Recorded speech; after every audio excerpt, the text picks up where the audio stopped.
EVM की जगह ballot paper से चुनाव कराए जाने की मांग दिनों दिन बढ़ती जा रही है। विपक्षी पार्टियों के नेता इस बात को जोर शोर से उठा रहे हैं, तो दूसरी तरफ बीजेपी इस बात को विपक्षी पार्टियों के नेताओं की नाकामी बता रही है। इसी सिलसिले में बुधवार को कांग्रेस, बीएसपी सहित 16 विपक्षी पार्टियों ने राष्ट्रपति से मुलाकात की। उत्तर प्रदेश सहित 5 राज्यों के चुनावी नतीजे सामने आने के बाद बीएसपी सुप्रीमो मायावती ने ईवीएम में गड़बड़ी का मुद्दा उठाया था।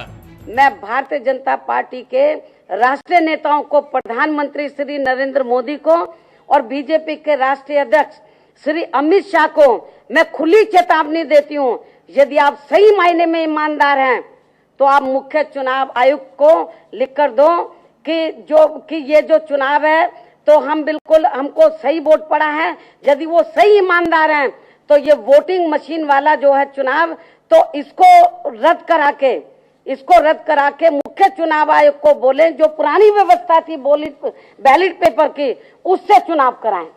राष्ट्रपति से मिलने के बाद विपक्षी पार्टियों के नेताओं ने एक सुर में कहा कि मौजूदा दौर में लोकतंत्र खतरे में है, इसलिए ईवीएम विवाद को लेकर राष्ट्रपति को ज्ञापन सौंपा गया है। इससे पहले सोमवार को इन 16 पार्टियों के नेता चुनाव आयोग से ही मुलाकात कर चुके हैं। इसी मुद्दे को लेकर दाखिल याचिका पर सुप्रीम कोर्ट 13 अप्रैल को सुनवाई भी करेगा। 1 नंबर पे बीजेपी था, जब 1 नंबर दबाया तो जो वीवीपैट मशीन है जिसमें से स्लिप निकलती है उसमें कमल का निशान आया। 4 नंबर दबाया, 4 नंबर कांग्रेस का था,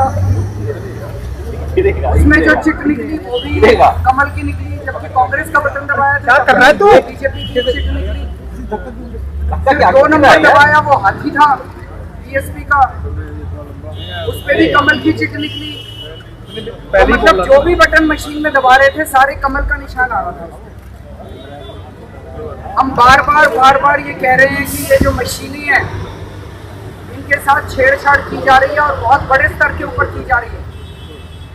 कल का ये जो इंसिडेंट है ये एक तरह से रोंगटे खड़े कर देता है कि क्या इस देश के अंदर अब चुनाव निष्पक्ष हो रहे हैं, अब लोग वोट डाल रहे हैं कि मशीनें वोट डाल रही हैं। ऐसा भी नहीं है कि विपक्षी पार्टियों के नेता ही ईवीएम को हटाने की मांग कर रहा है, बल्कि देश के अलग अलग हिस्सों में ईवीएम हटाओ, लोकतंत्र बचाओ के नारों के साथ विरोध प्रदर्शन भी हो रहे हैं।